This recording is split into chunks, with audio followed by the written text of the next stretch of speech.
Hello, good morning. I'm Matt Addison. James Martin is alongside me this morning. We've moved to a new time for these morning streams a little bit later on, 10 a.m. UK time each morning from now onwards.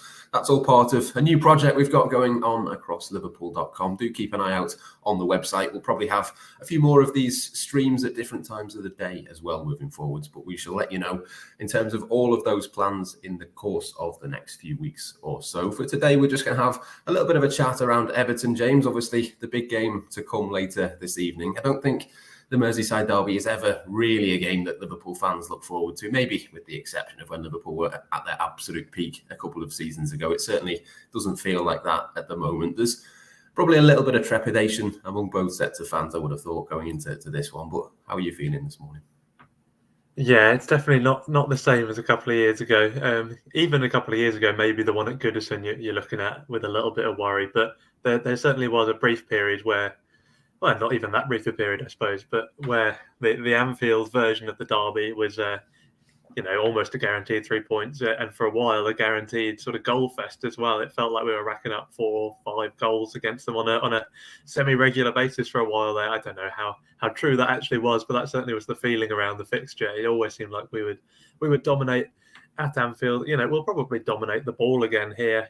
That's just it's almost inevitable in terms of the fixture. Also, Sean Dyche has come in. He's I wrote the other day, he's more progressive than people give him credit for, but that doesn't mean he's going to be turning into Guardiola, playing a nice possession game. Still a lot of the work that he's best at is against the ball, how he sets up his team when the opponent has possession. So I think Liverpool will see a lot of the ball. It's a question of what they can do with it.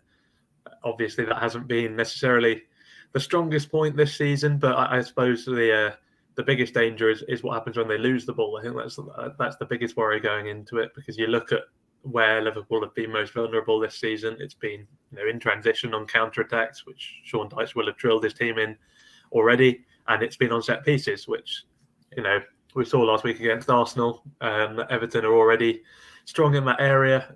You look at the squad they had at their disposal. It was almost crying out for Sean Dyche. Really, it was an unusually shrewd appointment, I would say, from Everton. So, yeah, I'd much rather this fixture had come around a couple of weeks ago. But equally, despite how the season has gone, you look at the two teams and Liverpool are still by far the better team, man for man. And history is in Liverpool's favour in this fixture. Like you say, both teams have reasons to be nervous. Liverpool are trying to get back into the top 4. And also, there's the pride of the derby at stake. But on the other hand, Everton's very sort of future in the league is still at stake with every game they play. So it's not as if it's a free hit for them. So yeah, maybe that worked in Liverpool's favour. It'll be an interesting game, and I suppose the cliche holds true. It is maybe one of those where the form book goes out the window. Yeah, I would suggest that possibly helps Liverpool, the way that they've been playing at the moment. If they're not in their usual form of the last few weeks, that's probably no bad thing. But a couple of comments there in terms of the injuries. We'll come to those next. We'll start with the midfield. Thiago Alcantara doesn't look like he's going to be involved. The suggestion, I think, from the Telegraph was that he might be out for a few weeks, which is a bit of a blow when you consider some of the games that are coming up. But I suppose 2 questions or 2 parts to the question, really. One is, how much of a blow is it to lose Thiago? And secondly, who would you replace him with? Yeah, it's a massive blow. I mean, I think some people will probably be underplaying it. It's easy to sort of cast him into the list of underperformers this season. And to some extent, maybe that's true. He's not been at his absolute best, but I think if you're trying to work out who can come out of this campaign with any credit in the bank at all, he's probably one of the contenders on that list. He's been pretty good still. He's obviously not been so good that he can drag Liverpool up a level on his own, which is what Liverpool have been lacking. Really, there's not been any one player who's been at that level, with the probable exception of Alisson. But the nature of being a goalkeeper is you can't really drag the whole team up to another level. You can just sort of bail them out a few times, which he's done. But yeah, even though Thiago hasn't been that exceptional, I think he's still been one of the better midfielders by quite a long way compared to someone like Fabinho. He's been good at both sides of the game. He's been breaking things up. Obviously, he hasn't been able to single-handedly stop teams, counter-attacking Liverpool, but he does have that sort of defensive side to his game, which I think is still underrated. And then going the other way, yeah, he's made things happen. he's never been the one to play the final pass, so it goes under the radar really. It's not, because you look at it, you say, well, he's not really got any assists. I know Didi Hamann came out the other day and said he's doing nothing defensively, he's doing nothing offensively. I think both of those statements are wildly wrong, to be honest. I think he's still been contributing a lot on both sides of the game. And yeah, he's a world-class player, so it's a big miss. But I suppose on the other hand, there's always that question mark over Thiago, and Liverpool have done quite well out of him recently. They've got a lot of games from him. I suppose you could say that that's been a bit naive in the sense that this kind of thing was always going to happen, and now he's a risk for, well, potentially both legs of the Real Madrid game in the sort of worst case scenario. So yeah, you can look at squad management, but Klopp would say, what choice has he had with the injuries as well as the form of his other midfielders? So I suppose that brings me on to part two, who comes in to replace him. I suppose the obvious candidate is Jordan Henderson. Klopp hasn't picked his captain for the best part of a month now. So, I mean, on one hand, there's a reason for that. His form wasn't great beforehand. We know that. He even came out himself and said he'd sort of struggled a bit coming back after the World Cup. But, if he's going to be used again at all, which you'd imagine he will be, it's going to be after this long break. He's had a chance to get his head right, to get his body right. And, yeah, as a leader figure, at least for the immediate future in the derby, that's maybe something you want in the team. So, yeah, I guess short-term, Henderson will come in. Longer term, maybe some people will suggest Arthur. I know we've got a piece going up overnight, I think, on how that could be a possibility. Obviously, a lot still has to go right for him to play that role, and he can't play it in the Champions League where he's been excluded from the squad. So it's far from an ideal solution. But, if you look back to the summer, that is the reason Arthur was brought in, was to be that kind of understudy for Thiago in the event of injuries, to allow Klopp to rotate as well. So maybe belatedly we could see that coming good. But yeah, for the time being, I would imagine Henderson comes in.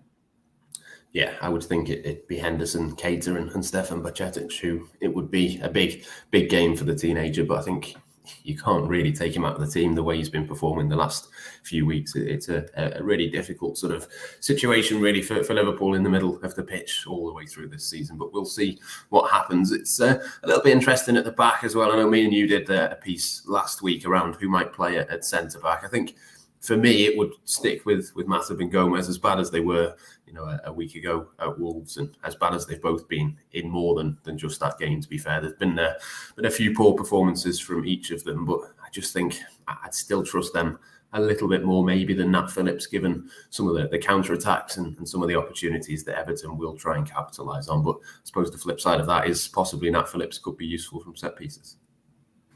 Yeah, and I think as well, what you would say is, I understand the natural inclination towards being worried about Phillips on those kind of counter-attacking situations. He's not the quickest. There's no getting around that.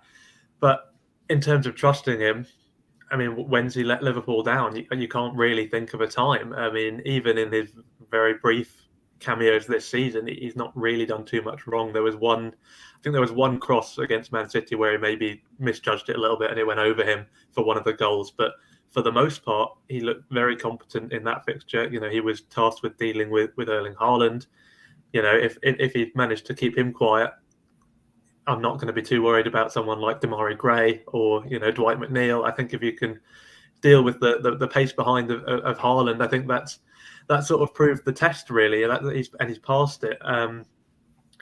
And yeah, like you say, you then get the benefit of the threat from set pieces, and I'd throw defensively into that as well as offensively. Everton, of course, have some big centre backs. Cody will be coming up, Tarkowski will be coming up. Like we said earlier, that's how they got their goal against Arsenal. So you do want that presence in there, and of course, under normal circumstances, you wouldn't really even be considering it. But as you alluded to there, I mean, Matip's not been in good form. Gomez hasn't been in good form, and Klopp insisted on keeping Phillips in January. That's what I always come back to. There's been so many windows now where seemingly Klopp, maybe the club, but whoever it is has put their foot down and said, no, there's injuries, that there's a serious chance that Phillips might be needed, so we're going to keep him around.